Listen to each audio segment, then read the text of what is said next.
Hi, you guys. Hi. I'm going to do something different than I've ever done before in AA. I'm not going to introduce myself because I want you to decide for yourself whether you really love me by the end of this, okay? So we're going to... All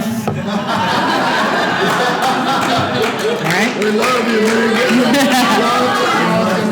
And I also don't like pelvic thrusts. Oh, I'm a top. I'm already decided. No pelvic thrusts. Yeah. You can redo that and all of you stand up and turn around and bend over and we'll be all right. There we go. Now I'm feeling the love. Okay. So, in my community, we have lots of names for ourselves. I'm what I call a trans butch. I don't know how many people out there identify with that, but it's not an outside issue. My gender and my sex desires, just like yours, are a huge part of my life.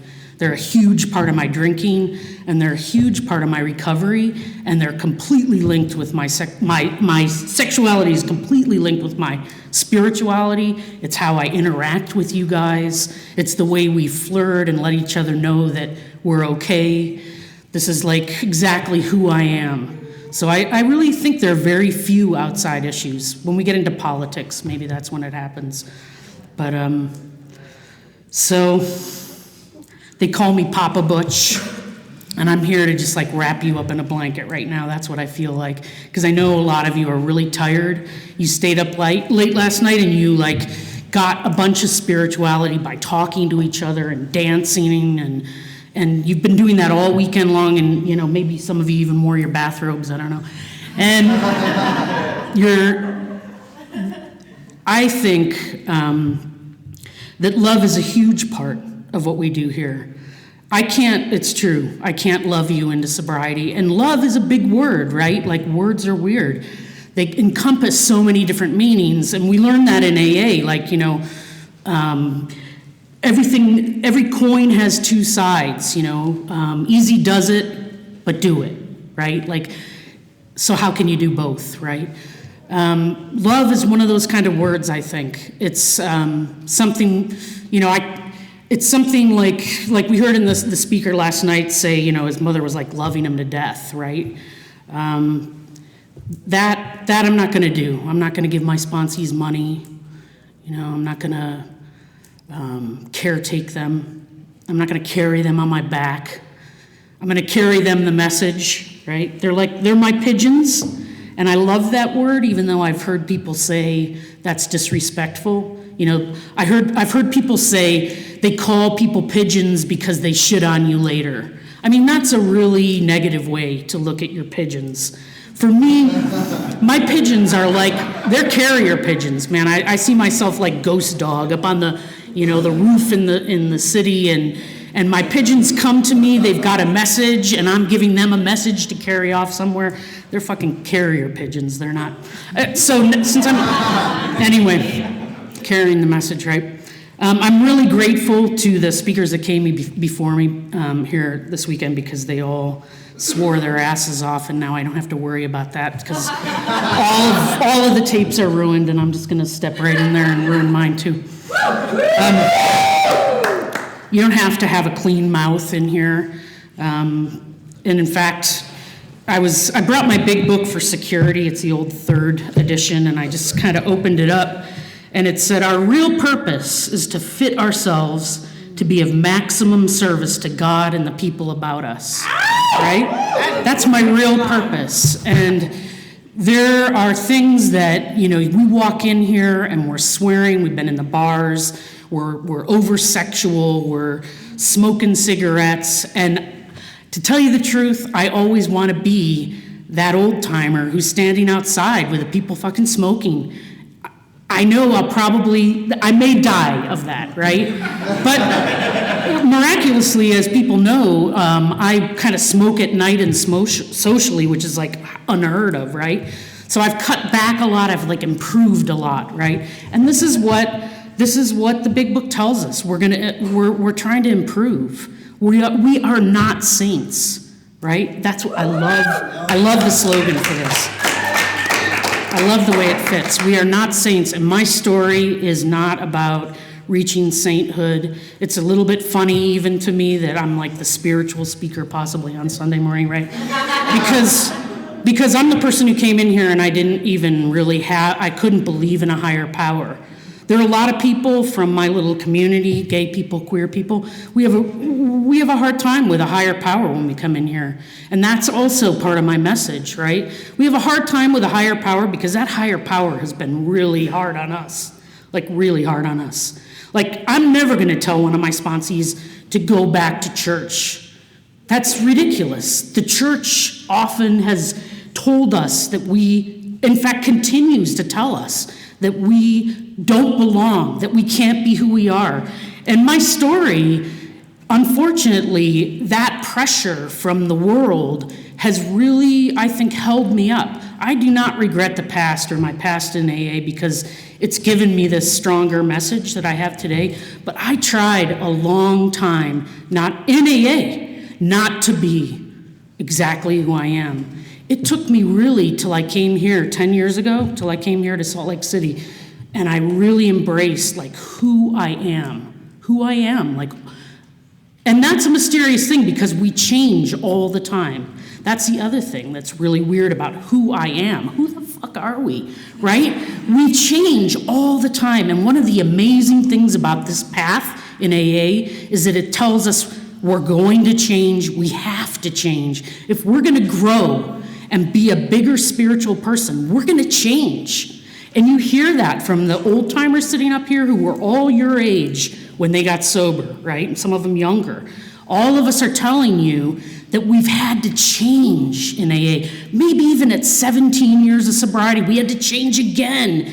I had like 20-something years of sobriety when I came here to Salt Lake, and I thought that I had changed an awful lot, but when I came to Salt Lake, I was married to the third man, AA guy.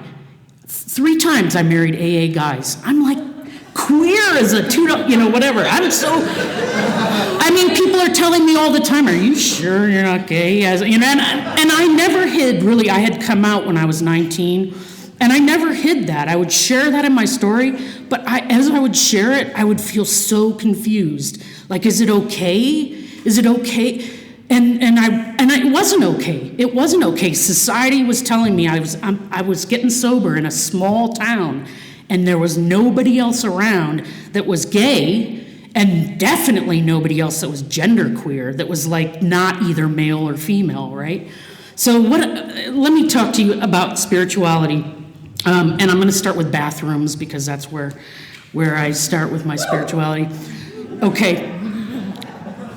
Before you speak, you need to get in touch with that small voice like we heard last night, right?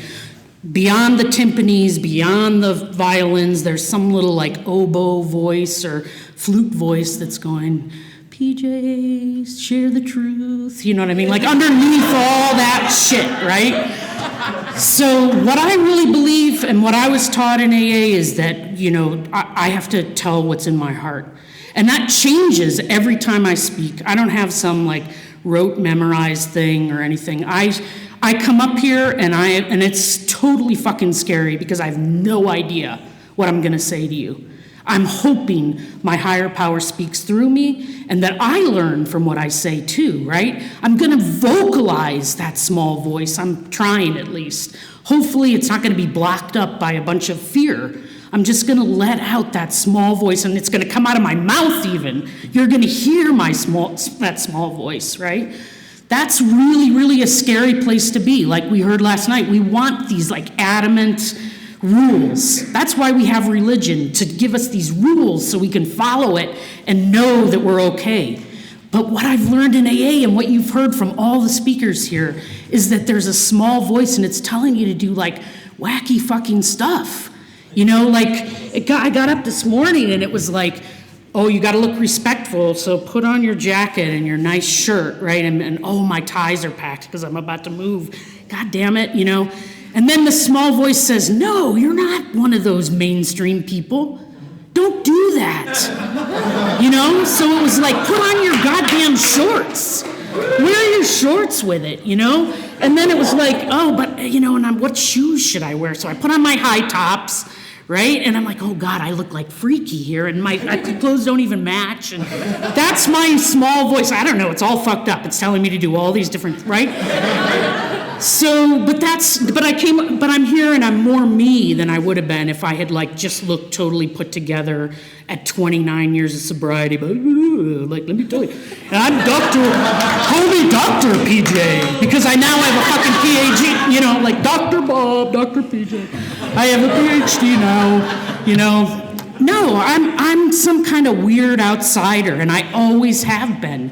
I always have been. It's why I kind of don't want you to do the chant, right? Because I'm the person who was sitting in the back of the room, like freaked out by that chant, because sometimes those chants, to certain ears, they sound like high school pep rally, right? And somebody like me at a high school pep rally, I'm just waiting to get thrown in the trash can, right? Or like, swirly time, pep rally, get PJ, you know, I mean, like, it really means something different to some people, right? So, I mean, I love it. I love that you guys, I love the exuberance, I have to say it. But also remember when you're doing that, the quiet guy in the back, or the quiet girl in the back, who's gonna have a really hard time with that, right? And so do some talking with those people about like, okay, because everybody I've ever picked for a friend in AA was you guys, the exuberant young people, right? I was young, but I was really scared when I came in, and I didn't know who I was, and it wasn't okay to be gay in the crowd I was in, and at the time, you know, thank God the exuberant people have always drawn out this kind of, I love you guys, I really do, you know, and I'm not just chanting it at you, I really do love you guys. That love isn't gonna get you drunk, I hope. It's gonna get you to feel a compassion, like it's gonna get you to open up and crack open inside, right? That's what's happened to me in sobriety. I've just cracked open to you guys, you know?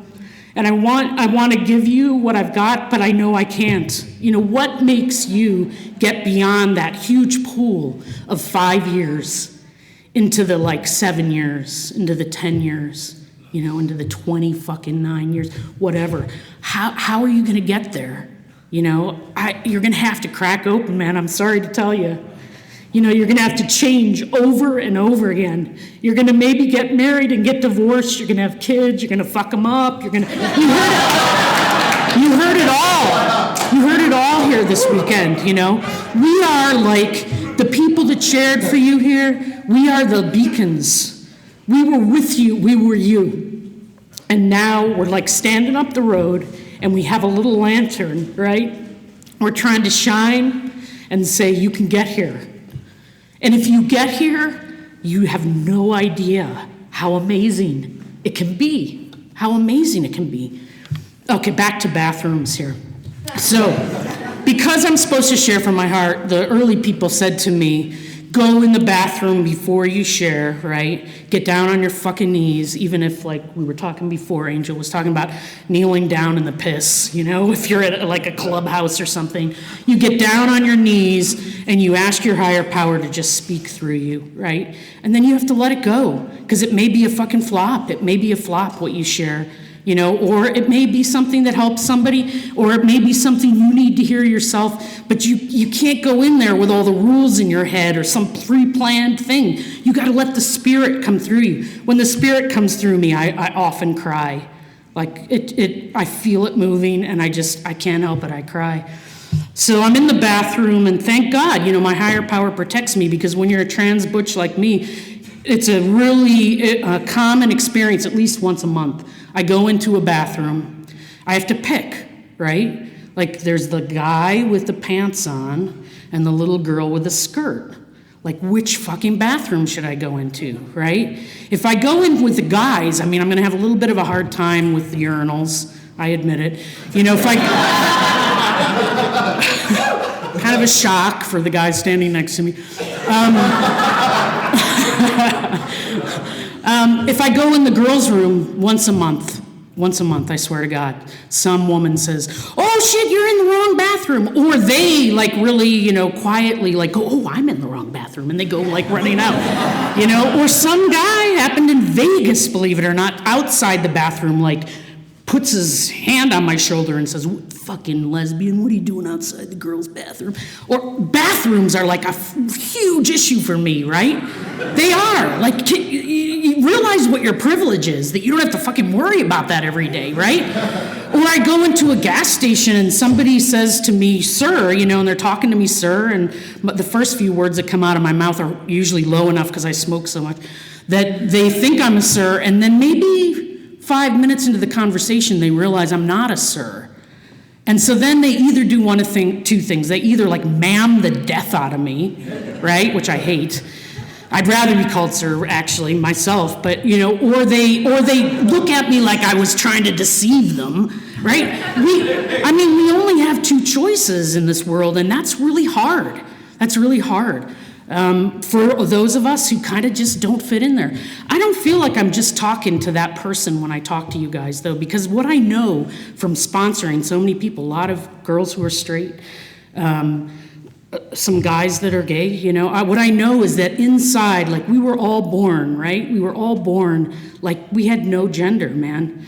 But right away, they either put that little blue or pink thing on us, and we had to start fitting into some kind of box. But nobody's really there in that box, and we're really uncomfortable with it. Guys are really uncomfortable with it. And one of the things we learn here that's so powerful is like that, it's so moving when that big guy comes up here and you tell him you love him, and he can't even talk. And he's like tears in his eyes, and he just had to hit his chest, right? Like that guy is feeling his heart break open, right? He's like ultra masculine, you would think. But what I'm seeing when I'm looking at him is that little boy, right? That little boy before he picked up a drink, who's like feeling something he hasn't felt since he was a kid, right? He's feeling accepted for who he is, right? He can't help it, he's so big and tall, right? Us butches and big guys, when we cry, it means something, and you guys feel it, right? Because we're not that isn't traditional masculinity, right? So the bathroom stuff I got out of the way. Here's a second thing about spirituality that I learned in AA, and it's about ashtrays. So really, these are important things, man. I mean, really. So I come in, I'm a smoker, right? Of course, like many of us, and we smoke outside the meeting, and this, somebody finally said, at the podium, they were like, "Hey, we're gonna lose our place here if we keep leaving these butts scattered around." They say things like, "You're the only big book some people may see," and they're these religious people who are like allowed us to be in their basement, and we got to pick these butts up. So one of my, the early sponsors was kind of saying that, and there were a lot of people that kind of helped sponsor me in the beginning. I'll tell you why, but in a minute. But kind of said, you don't have a job in AA, and service work is what's going to keep you sober. In the kind of renegade area of upstate New York where I got sober, there weren't a lot of conferences, and there weren't a lot of opportunities to do big work, DCMs, blah, blah, blah, all those like initials. So we had to find our service work, and often it was something like pick up the fucking cigarettes. And so that's what, or empty the freaking ashtrays, because we were all smoking in the meeting, believe it or not. And so I, learned to just like bend down and pick up the cigarettes. And even when I would quit, they would say, "You still have to pick up the cigarettes. I'm sorry, you got to pick up the cigarettes. You got to empty the ashtrays," right? So this was like a way of learning. It's kind of like putting on nice clothes when you come up front, right? It was a way of learning like, this is beyond me. This is beyond only my little desires and my coolness. Because when I came in, I was a leather jacket wearing cool dyke, right? And it was beyond being cool anymore. It's like, get out of your fucking self and start doing something for somebody else, and quietly, do it quietly. So my favorite job in AA, and I've done it for years, I love doing it, is making coffee. So like go home and get a coffee making job from here, right? This is what, nobody knows you're doing it. They're all complaining about how shitty you are at it. You know, the cookies are no good. You know, nobody ever thanks you. You know, you're the one who's setting up all the chairs. I learned like at 20, you know, in my early 20s, how to set up one of those big freaking church tables by yourself. You get it up on end, you put your foot against it, and you wing it up with the legs out, and it lands on its feet. And you can set up a whole room and not nick up the floor just by yourself. I learned that stuff, and everything I know, honestly, I learned in AA. Because I got sober so young. You're gonna be one of those people too. You know, everything you know about life. Today, I go to poetry readings because I'm a literature person. That's what I got my PhD in. I'm a writer, right? Today, I go to those poetry readings. Everybody's like super cool, like, you know, like, you know, poetry reading, you know. Somebody should have a bongo in the background or something. And then afterwards, you know, that person just shared their poetry from their heart, right? And everybody just is like so too cool, you know, to like go over. What I learned in AA is you always go thank the speaker. Always go thank the speaker. That's what they told me. I don't care how embarrassed you are. You do not have to spend 15 minutes talking to them. You just say thank you. Because you're like humble and you walk away, you know. That's what I love about the part that you guys do where you keep yelling 7 during the steps. That makes me want to cry, man. I'm telling you. There's a wisdom in that. There is a really deep wisdom in that you keep yelling 7. And what I love even more is when you go shh afterwards.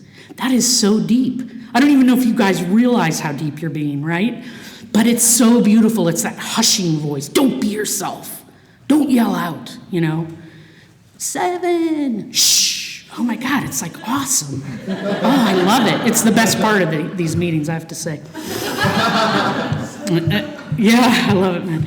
And humility is a huge thing. You know, it's part of that breaking open that happens to us in AA, is that we realize we're not who we thought we were.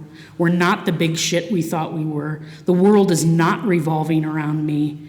You know, and if it is, I better start making it look like it's not and take the coffee making job and pick up cigarette butts. Because I have to stay right-sized. I have to stay just a person among people, like equal to you guys, always. You know, if I thought that I was going to get sober and stay sober for this length of time and have those same people around me that I got sober with. Like, look around you, you know, you have these buddies right now. I had buddies when I came in here really young, and very few of them are still around. And when we did that countdown, how many people were in their 20 years of sobriety, right? Like, there were like so few. I think there were like 4 if you really counted it, you know, and then that one woman who was amazing with 40-something.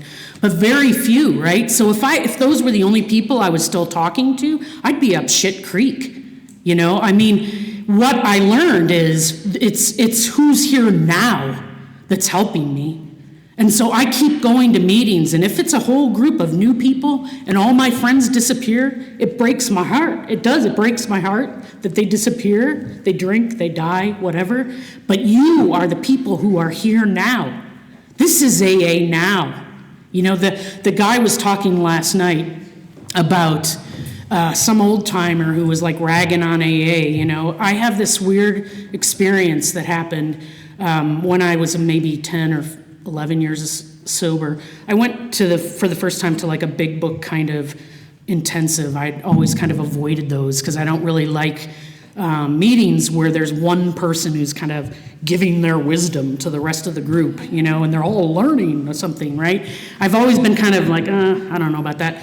So I tried it this one time, and one of the good things that came out of it, you know, I can always find something good, like they say, out of a meeting. One of the good things that came out of it was they were talking about the 11th step, and they came forward with this sheet that said, and they said, like, this is apparently, supposedly, the way the first guys did the 11th step. And you know, this was really enlightening. It was really beautiful. It said, you know, settle down in a place, relax as much as you can. Imagine your higher power is here in the room with you. And imagine a kind of higher power that really loves you, that's really invested in you. And personally may do something for you in your life even, right? And now start writing, like a kind of automatic writing. Let that voice come out on the page. Ask it some questions and let that voice come out on the page, right? And so, and it said, you're going to hear really weird, goofy things. So I remember the first time, I'm like married at the time, and we're having all these arguments and everything. And I'm like, holy shit, what should I say? What should I do? This is like, seems like such a big problem. And I relax, and I'm trying to imagine this higher power around me. And I start writing, and it's like, out of my pen comes this like pink tutu. And like, I'm not wearing a fucking pink tutu. I'm sorry, that's like not my style. And I could kind of picture him in one. Maybe he needed to wear one, I don't know. That doesn't make any sense to me. So then next thing I do, I'm writing like about this like blue convertible, right? This like old timey 50s blue convertible.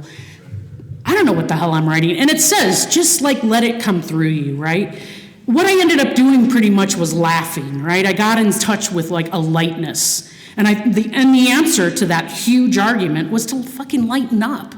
Just like imagine him in a pink tutu and me driving along in that nice, I didn't even know at that point like what was going to be happening with us. That when we moved here to Salt Lake, I was going to be sitting in my favorite home group meeting, which is a mixed meeting. When I say mixed, I mean there are lots of breeders there, you guys that are straight.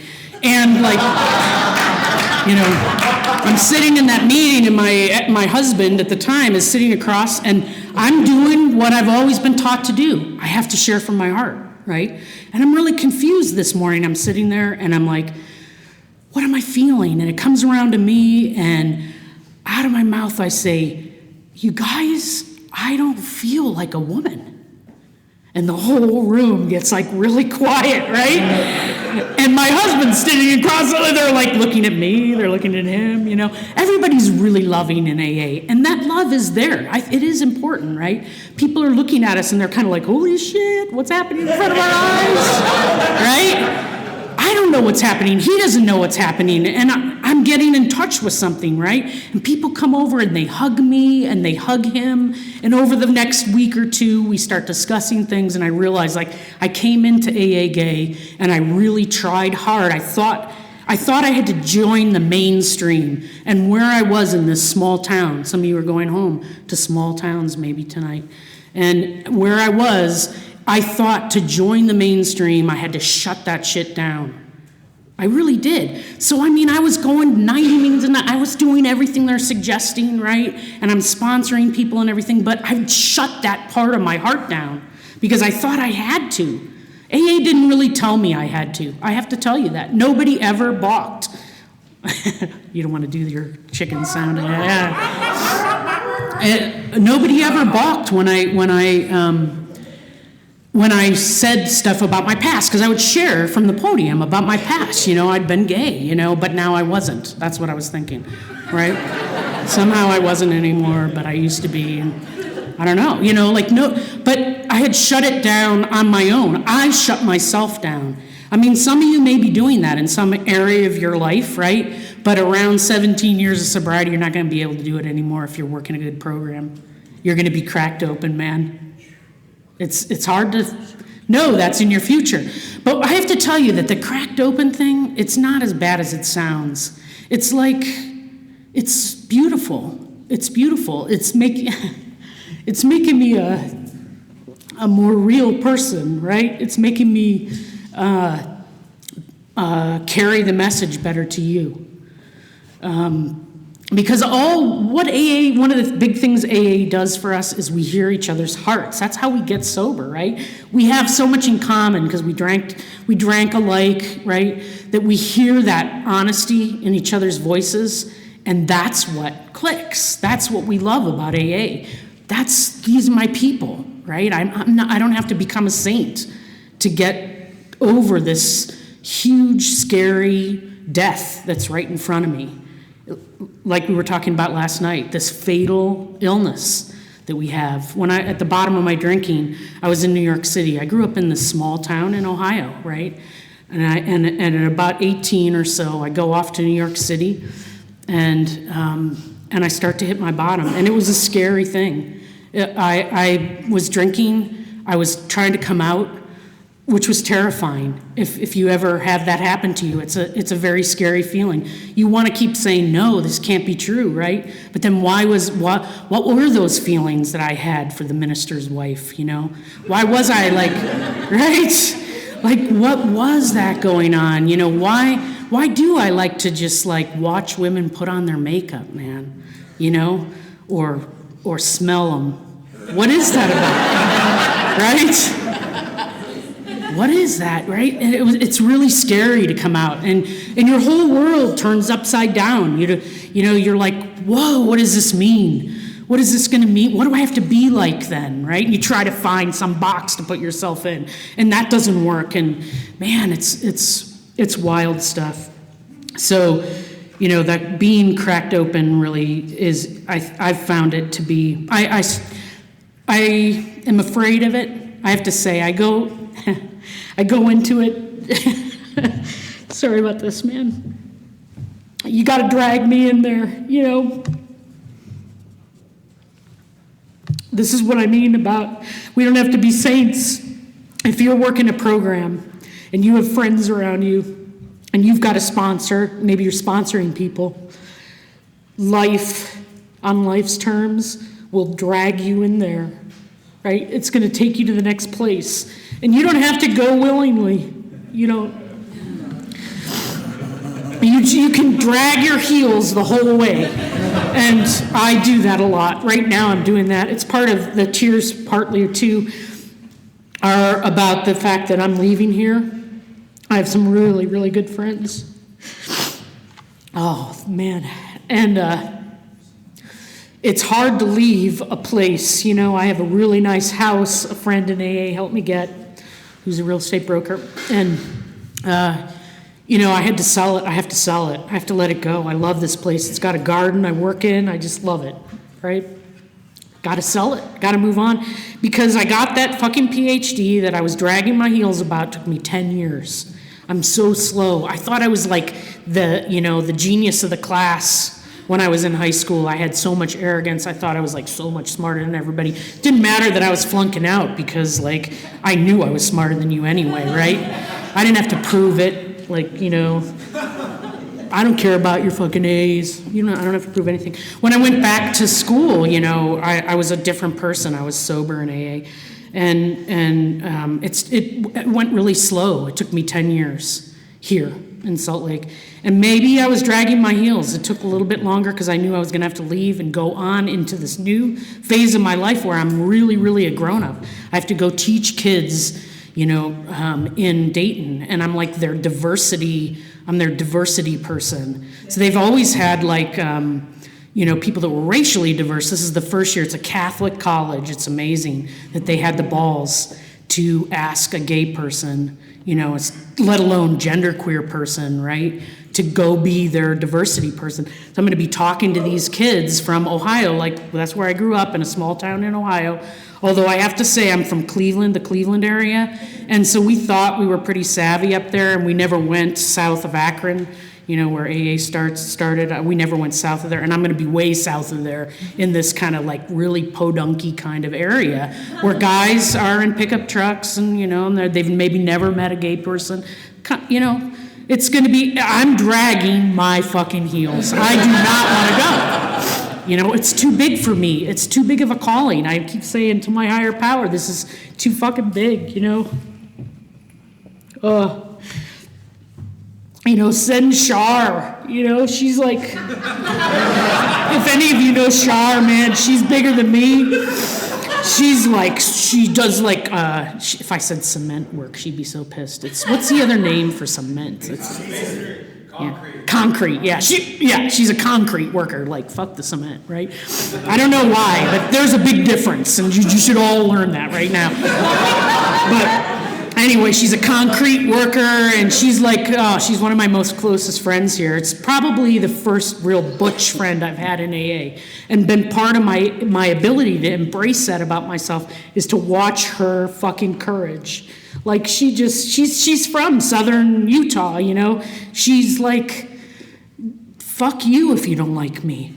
She has this laugh that, like, fills the room, you know? send her, like what the fuck are you sending? I'm such a crybaby, don't send me. Oh my God. Somebody gave me a tissue, how sweet. Was that you, Kathy? Yeah. Yeah. Kathy is one of my really good friends here too that's really hard to let go of. Kathy spoke the first night for you guys here. We call her Kathy fucking McCabe. You now know why, because you heard her speak, but when I went and had my chest surgery, which was here, and maybe 5 years ago or something, I was really scared. Another one of those instances where I was like, I feel this is really important for me, to make my body match a little bit more what's going on in my mind and what's going on in my spirit. I'm sharing this with you, and it's not something I've ever shared from a podium before, I don't think. Maybe once with my gay group. But so I made that decision, to do that. And I've never been in the hospital before. I've never had any kind of surgery before. I've been really healthy, thank God, And I was really afraid. So Shar says to me, you're going to fucking have to just get in this. She said, faith is when you may see somebody walking on a tightrope, right? And they're pushing a wheelbarrow, and you're like, what the hell? They're like walking on a tightrope between buildings, and they're pushing this fucking wheelbarrow. Wow, that's amazing. Well, I believe they can do that. I couldn't do it, but I believe they could. Like faith, she said, is you say, I'm going to get in that wheelbarrow, and I'm going to let my higher power push me across that tightrope. And I'm terrified. I know I can't do it myself. I can't walk across like that guy who's been practicing at the park, busking. I'm going to have to get in the wheelbarrow and let him fucking push me. That is a terrifying feeling. And she said, you got to get in the wheelbarrow, man, just let him push you.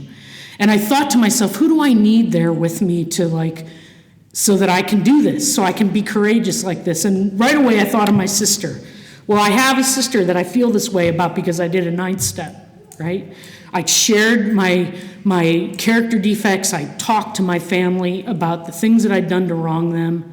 And we've talked that over. She's seen my progress. She loves me exactly who I am, right? And so I say, I need my sister there for sure. And then I was like, damn, but what's going to give me the courage, right? What's going to give me the courage is somebody who says, fucking PJ, get in the fucking wheelbarrow, right? What are you doing? Get in there. And so I'm like, McCabe, right? I got to get Kathy. So it was really, we were friends, but it was like a pretty wildly intimate thing to go with a friend in AA into that situation and have her I had to take my fucking shirt off at one point, and she saw it all, and it was very close to the chest, right? Literally, right? And I had a friend in AA that I could do that with. I had somebody in AA that I knew would love me enough, that whatever her beliefs are about that, and whatever your beliefs are about that, she didn't care. She wants me to be sober and to come more and more into my own self. And so she was there for me, man. Afterwards, I should just say I went to go in for the surgery, and they were like, wow, you're pretty calm about this. And do you want to ride on the gurney back there? Are you kind of nervous? And I was like, no, I can walk back there. Because I'm getting in the wheelbarrow. And the doctor was like, what? And I said, well, the tightrope thing, you're the guy who's going to push me in the wheelbarrow. And they were like, whatever, okay, good. I came out of that whole thing, and I was, and Kathy was there, my sister was there. Kathy brought me home. And we pulled up to the driveway, and I'm feeling really scared, just scared about the fact that I'd just been through a lot, right? And I wasn't sure how I was going to deal with it. And she said, okay, get out of the fucking car. She's at the curb. I was like, I have to walk in from here? Yeah, get out and walk in. You can do it. So I did. I just walked into the house, right? It was like that. Those are the people that give me courage, right? You guys give me that courage, and we need all kinds of people. We need the people that just say, get in there and do it, get off your fucking ass, and we need those kind of older timers, right? And we, pick up a drink if you don't know what you're doing, go have a drink and then come back to me, we need those people, right? But we also need, and I always saw this from the very beginning, there really are many different kinds of old timers. Don't let anybody tell you that's old time AA, because that isn't all that old time AA was. I mean, I was there, there were guys, and these were the guys that I decided, I want to be that kind of guy, right?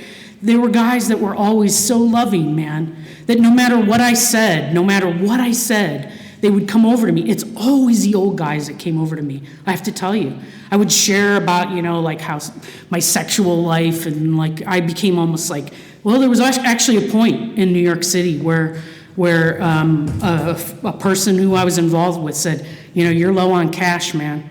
And I know a guy who is pretty odd, and he's never had sex before, and he needs somebody to show him how to do it, and you can make some cash. So I was getting to this point, right, where I was like doing anything. I was doing anything that I had to do, to survive. I don't know how I got on that one, but man, I'm really shit. This is just like, I don't know why this stuff is coming out of me, but I'm just telling you, who I am. I'm trying to be who I really am, so you hear it, right? And so you don't feel like you're the worst person in the room or the best person in the room or, different in any way. I mean, you can be really, really different in here. I wish I had known that. I wish I had known that it would have been okay to be different right from the beginning. I can't regret that past, and many things happen because that are powerful, amazing things. When I was about 15 to 17 years sober, I guess it was, I'm hanging out with my guy friends. Guys loved me. Guys loved me because I can go shoot hoops with them.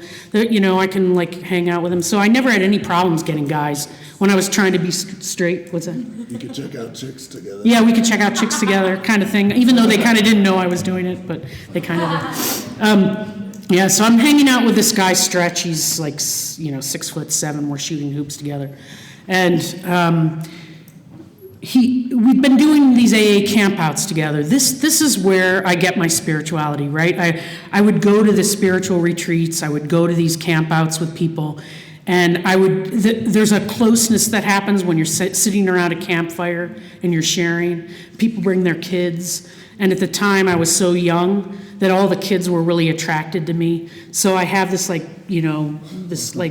group of kids around me, and I'm like being real with them, and they love that, And one of these little kids is especially attracted to me, and I don't know why, she's always hanging out at my side.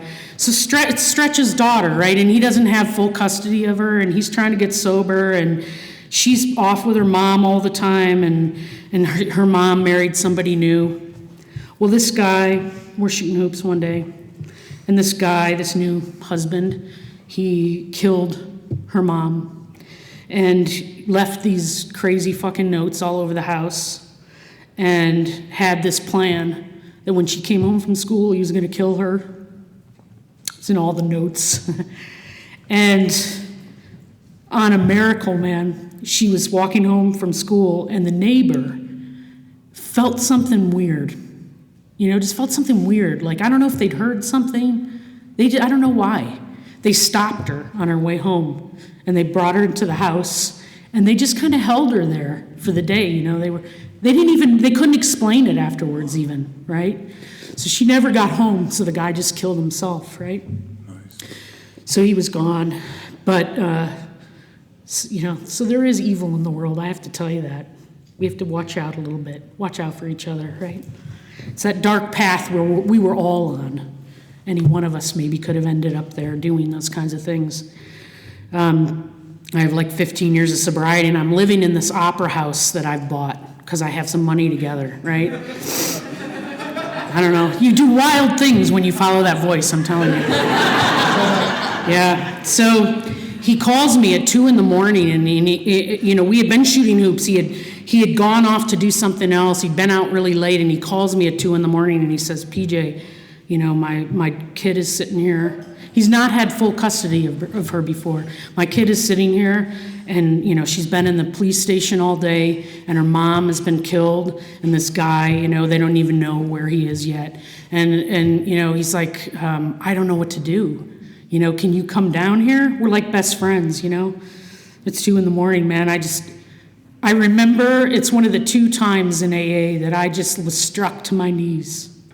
Like, that can happen. People talk about that. It can happen. You just like fall to your knees. And I just said, whatever higher power, you got to walk us through this. You got to help me help this kid. I don't care what I have to do. I want to help this kid. So I got on my clothes so fast. I can remember the kind of energy that was like coursing through my body.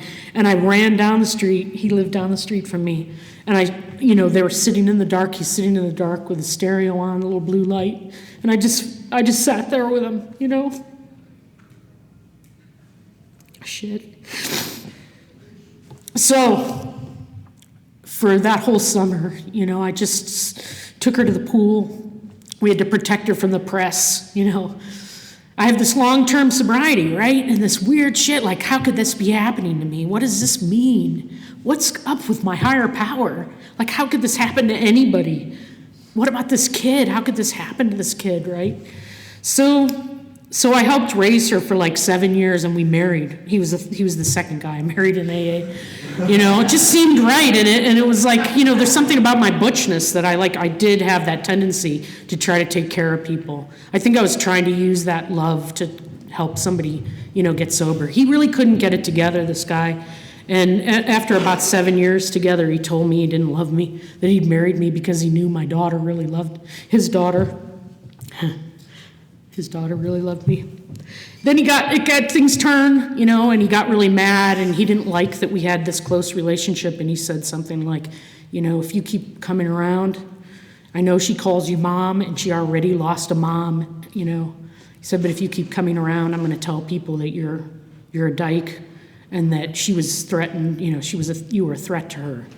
So I'm really like confused about my higher power right at this point, right? So this is where I learned something else about spirituality. My God, and maybe your God can do this too. He's so big. It's so big. It can take all my anger.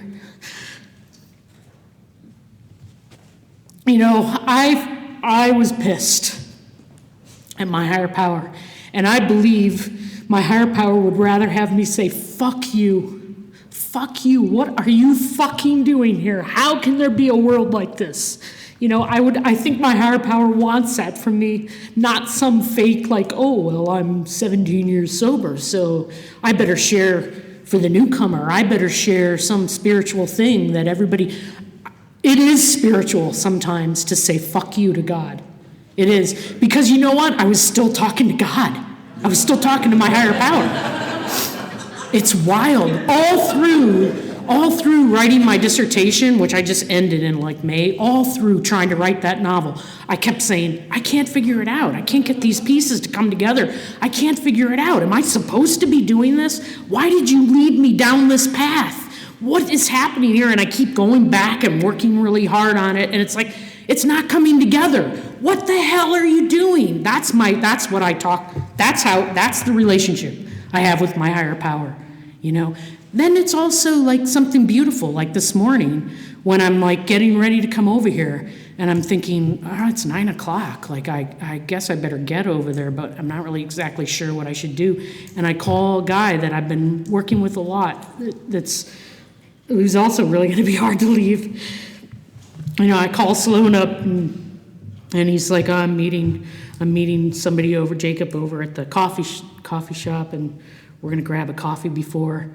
So I don't have to go to the park alone and do some pseudo-spirituality thing, some kind of Tai Chi in the park or whatever. I can go to the coffee shop where we always hang out and be with two guys who I love, and who are in AA and are laughing and acting funny and dancing up on me and, just talking about funny stuff. And that's my higher power. My higher power does these crazy ways of answering me that are really, really amazing. So I feel like I must be getting towards the end of my time here. Am I?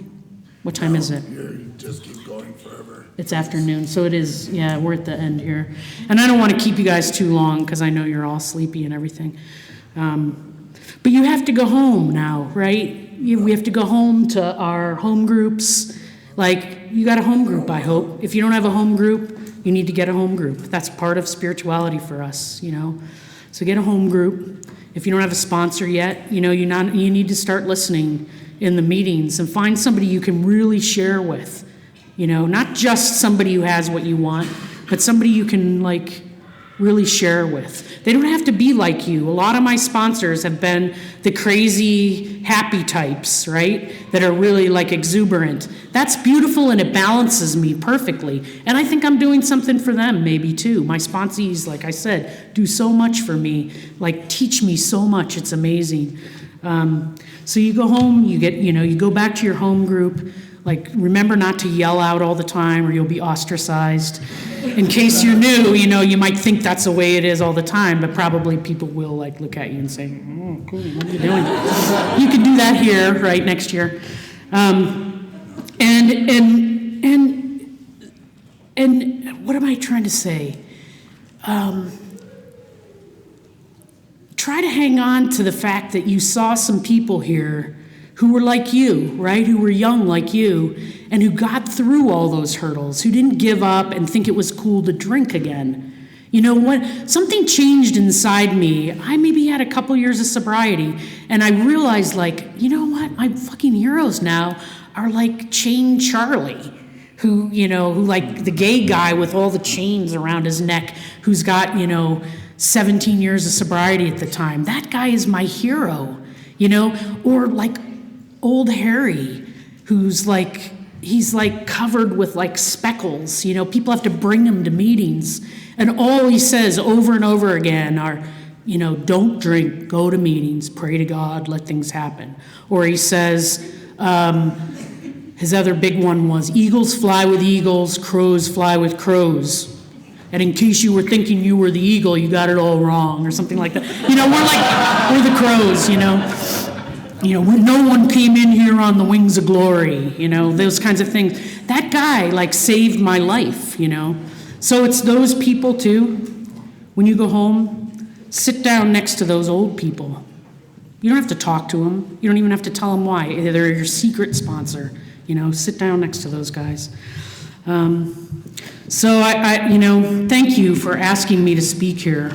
I think it probably did more for me to enable me to say goodbye. I originally had a flight out on last Thursday, and when they asked me to speak here, I changed the flight because I wanted to be here so bad. I wanted to be here and share with you so bad. It just felt like too cosmic to pass up, So thank you for helping me say goodbye. Saying goodbye is really hard, And we learn to do it more gracefully, I think, as we get sober. We learn to say goodbye. Now we have, like, Facebook and shit, so we can see each other, which is good. Thanks, you guys.